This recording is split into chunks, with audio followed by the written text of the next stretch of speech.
Dying Light 2 is somewhat of an odd game to talk about. It does improve on a handful of aspects from the original title, but it also does a couple things weaker, in fact, way worse than the original. Starting with the improvements, firstly, just the simple addition of a block button. It was always kind of odd to me that for a game so heavily focused around melee combat that the first game didn't have something as simple. With the addition of the block also comes the ability to parry the attacks of human enemies. When timed correctly, this puts them into a stagger state. From there, you can either wail away on them with whatever weapon you have in hand, or you can hop over them, delivering a kick onto an enemy that happens to be behind them. Occasionally, you can kick them off a roof or through a window, which in the times I've been able to get that to work has. On top of that, there are these small temporary weapons that you can pick up in combat.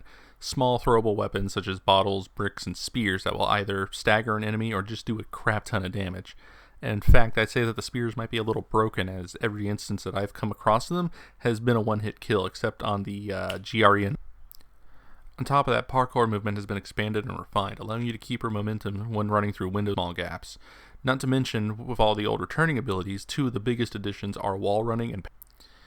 As for the negatives, honestly, it's just the story of the game. It's considerably weaker than the first game. In fact, even the side quests are weaker than the first game. There's no Charlie quest, for instance. That's the one that immediately sticks out to my mind from Dying Light 1, but so far nothing in Dying Light 2 really sticks out in my memory from. That said, overall, I have been enjoying my time of Dying Light 2. It's actually just really fun to play. Just a simple act of going from point A to B is fun, or just finding new ways to get from point A to B. But the reasons why you're supposed to be traveling from A to B is like really dumb and stupid half the time, even though they try to play it up as these big dramatic. But I can't deny that I'm also curious to see where Techland is going to take the game in the future.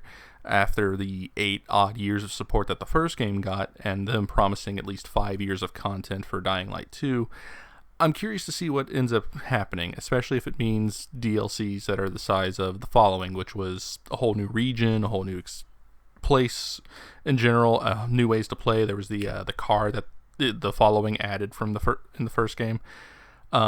But on the weird tangent, there's some side characters that might maybe sort of hint at like a weird time travel DLC. So that would be a cool way to, go back to Haran, for instance, if that ends up happening.